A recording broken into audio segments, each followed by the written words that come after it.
Zack urinated in the open desert. A flash in the distance caught his attention. He walked toward it and cleared the sand. He couldn't believe his eyes. It was gold. Zack turned back to the driver, hesitated for a moment, and then called him over. Hey, come look at this! What?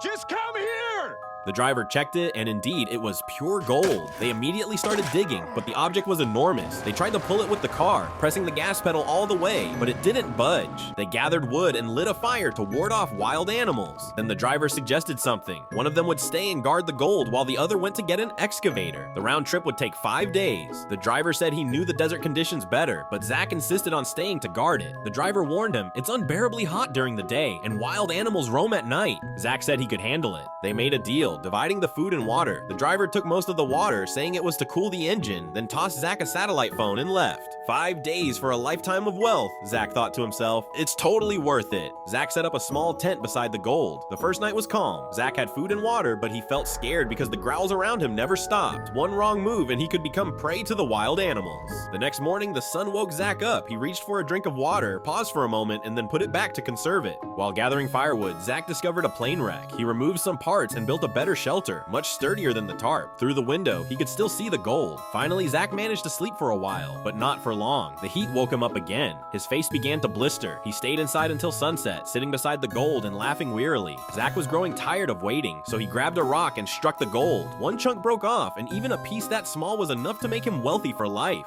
Zack thought, maybe this is enough. Then the phone rang. It was the driver. He told Zack not to give up. He was nearby and to hold on just a bit longer. Zack nodded and held on. That night was the worst. It was cold, he was hungry, and he was surrounded by growls in the darkness. When the sun rose, Zack sipped the last of his water. Then a snake slithered toward him. Zack struck with his knife but missed, dropping his last bottle of water. Zack ran back to the plane wreck to search for supplies. Then in the distance, he saw someone. A woman was walking toward him. Zack quickly hid inside the plane wreck. The woman continued to approach. She offered him food and water, but Zack refused. She said there was a river nearby, a safe place where people lived. Zack remained still, so the woman, curious, followed the footprints Zack had left. His heart started racing as she got closer. She was too close. She would find the gold. Zack ran toward her and struck her with a shovel. Zack searched her pockets, buried her body, then drank her water and ate her food. But he felt nothing. Not long after, animals dragged her away. Zack couldn't bear it, so he gathered firewood and burned her body. That night, Zack sat alone beside the gold, staring at the stars in the sky. The driver called again, saying his excavator was too heavy, so it would still take some time. He urged Zack to hang in there, not to give up now. At that moment, a truck passed in the distance. Zack almost screamed for help and nearly ran toward it, but then he stopped. Suddenly, a storm struck. The sand blew fiercely like ragged fabric.